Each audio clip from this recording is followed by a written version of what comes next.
Assalamualaikum warahmatullahi wabarakatuh. Selamat pagi anak-anak. Kali ini kita belajar lagi.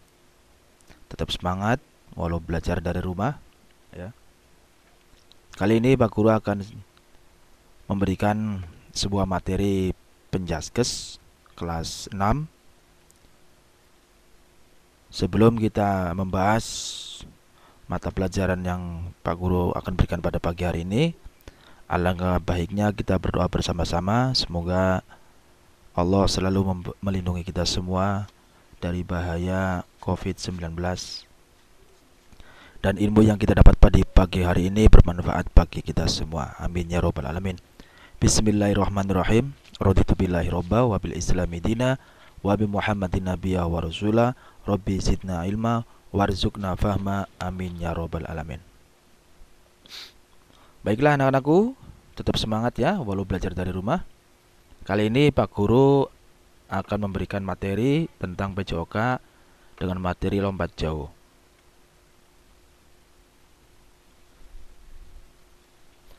Nah, seperti ini ya. Ini adalah sebuah gambar lompat jauh. Oke, berikutnya.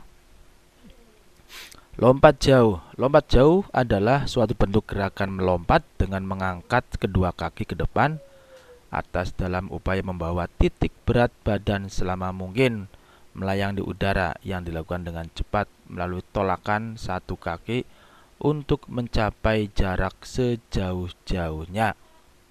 Lompat jauh dilakukan dengan tujuan untuk mencapai jarak lompatan yang sejauh-jauhnya dengan menggunakan tumpuan pada salah satu kaki. Untuk mencapai jarak lompatan yang sejauh-jauhnya, kamu harus memiliki kekuatan, kecepatan, dan penguasaan teknik lompatan yang baik ya.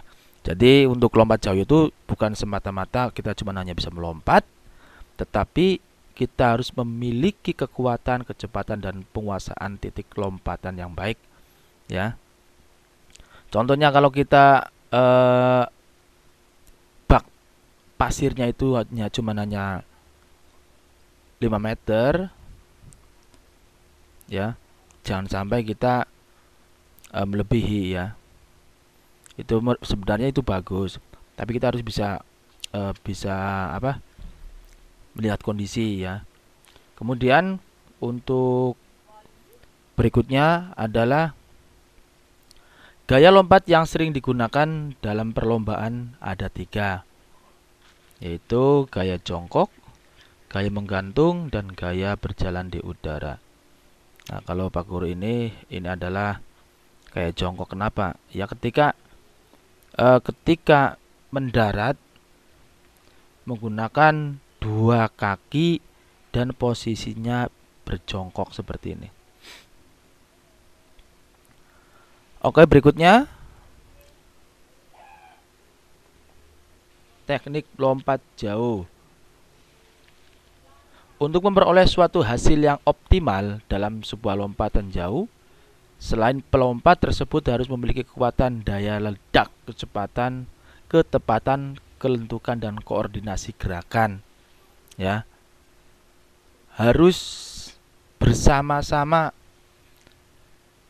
dalam satu tujuan, yaitu ingin mendapatkan lompatan yang baik, jauh, dan optimal.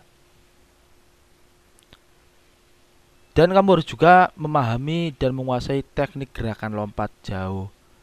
Adapun lompat jauh yang harus dikuasai ada beberapa tahapan, yaitu awalan, tolakan, sikap badan di udara, dan sikap mendarat. Ini kalian harus bisa benar-benar dikuasai. Awalan itu seperti apa, tolakan seperti apa, sikap badan di udara itu seperti apa, dan sikap mendarat itu seperti apa. Nanti Pak Guru akan kupas tuntas satu persatu. Nah, sekarang tahap awalan. Awalan atau ancang-ancang adalah gerakan permulaan dalam bentuk lari untuk mendapatkan kecepatan pada saat akan melakukan tolakan atau lompatan. Awalan untuk mendapatkan kecepatan yang setinggi-tingginya sebelum mencapai balok tolakan. Panjang lintasan awalan untuk melakukan lari tidak kurang dari 45 meter. Untuk mendapatkan hasil lompatan yang maksimal, setiap melakukan lompatan harus selalu bertumpu pada balok tolakan dan menggunakan kaki yang terkuat. Ya, bukan hanya kaki kanan atau kaki kiri.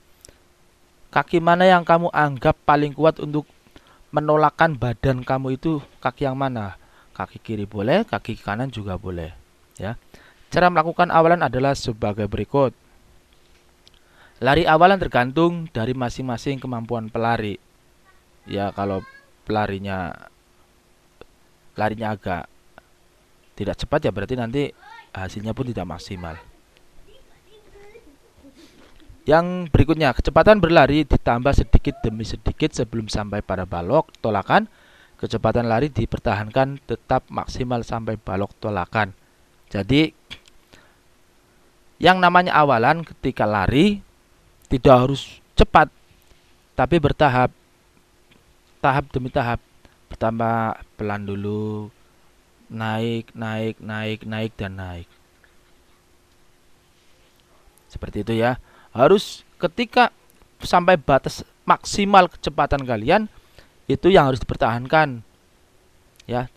Jangan ketika sampai di balok tolakan ternyata kecepatan kalian itu menurun. Itu kurang bagus. Berikutnya, pinggang turun sedikit pada saat langkah akhir lari. Berikutnya gaya menggantung. Nah, seperti inilah posisi menggantung ketika lompat jauh. Gaya menggantung seperti ini ya. Ini namanya papan tolakan. Ketika sudah melayang di udara, seakan-akan posisi kita menggantung. Berikutnya berjalan di udara. Nah, seperti ini ya. Berlari. Seakan-akan berlari, posisinya seperti ini. Berikutnya, untuk memperoleh suatu hasil yang optimal dalam lompat jauh, selain pelompat tersebut harus memiliki kekuatan daya ledak, kecepatan, kelentukan, dan koordinasi gerakan. Juga harus memahami dan menguasai teknik gerakan lompat jauh. Ya.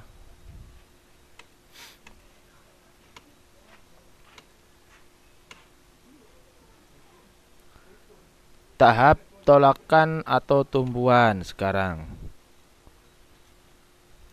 Tolakan adalah perubahan atau perpindahan gerakan dari gerakan horizontal ke gerakan vertikal yang dilakukan secara cepat. Sebelumnya pelompat sudah mempersiapkan diri untuk melakukan gerakan sekuat-kuatnya pada langkah terakhir sehingga seluruh tubuh terangkat ke atas melayang di udara. Cara melakukannya adalah sebagai berikut. Ayunkan paha kaki yang tidak digunakan untuk menumpuk secara cepat ke posisi horizontal dan dipertahankan. Luruskan sedikit mata, kaki, lutut, dan pinggang pada waktu melakukan tolakan. Tolakan dilakukan dengan arah ke depan atas, sudut tolakan 45 derajat. Nah, sekarang sikap badan ketika melayang di udara seperti ini. Sikap setelah kaki menolakkan kaki pada balok tumpuan yaitu saat badan melayang di udara bersamaan dengan ayunan kedua lengan ke depan atas. Tinggi dan jauhnya hasil lompatan tergantung dari besarnya kekuatan kaki tolak dan pelompat dalam meluruskan kaki tumpu selurus-lurusnya dan secepat-cepatnya pada tahap melayang di udara. Ada 3 teknik yang berbeda yang dapat digunakan tergantung penguasaan teknik pelompat. Ketiga gaya tersebut yaitu menggantung, mengambang, dan berjalan di udara. Wah, ini tahapan melayang di udara ya.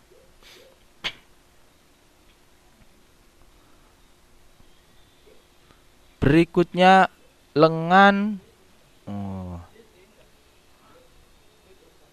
Tahapan mendarat ya. Sikap mendarat pada lompat jauh baik gaya jongkok, menggantung maupun gaya berjalan di udara sama. Pada waktu akan mendarat, kedua kaki lurus ke depan dengan mengangkat paha ke atas. Badan dibungkukkan ke depan dan kedua tangan ke depan. Mendarat dilakukan pada tumit terlebih dahulu dan mengeper kedua lutut dibengkokkan atau ditekuk dan berat badan ke depan supaya tidak jatuh ke belakang. Kepala ditundukkan dan kedua tangan ke depan. Cara melakukan pendaratan sebagai berikut. Nah, ada beberapa peraturan yang harus dipenuhi dalam penyelenggaraan lompat jauh, yaitu lintasan awalan, ya, lebarnya itu 1,22 meter dan panjang minimal 45 meter. Panjang papan tolakan berarti sama dengan lebarnya lintasan, yaitu 1,22 meter. Lebar 20 cm dan tebalnya 10 cm.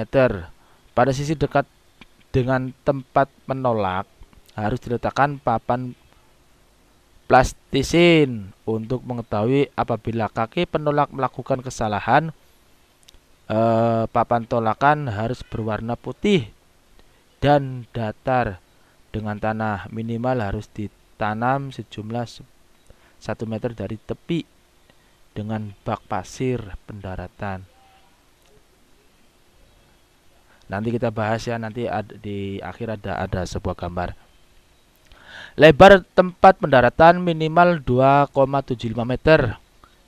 Ya, berarti berapa? Lebarnya ini lebar ya, lebar bak pasir ya, 2,75 meter dan panjangnya itu minimal 10 meter. Kemudian permukaan pasir di dalam tempat pendaratan harus datar dengan sisi atas papan tolakan. Ya, jangan nanti di tengah-tengahnya itu dibuat seperti gunung, itu nggak boleh. Harus rata dengan papan tolakan. Apabila peserta lomba lebih dari 8 orang, setiap peserta hanya diperbolehkan melompat 3 kali lompatan. 8 pelompat dengan lompatan terbaik mendapat lompat 3 kali. Untuk menentukan pemenangnya, apabila peserta hanya 8 orang atau kurang, semua peserta harus melompat 6 kali. Cara menentukan pemenangnya yaitu dengan mengambil pelompat yang lompatannya paling jauh. Nah, seperti ini ya. Ini namanya awalan ya. Gambarnya ini sebuah gambar ukuran dan bentuk lapangan. Ini bukan lapangan sebenarnya ya, bak pasir ya. Ini salah ketik. Nah,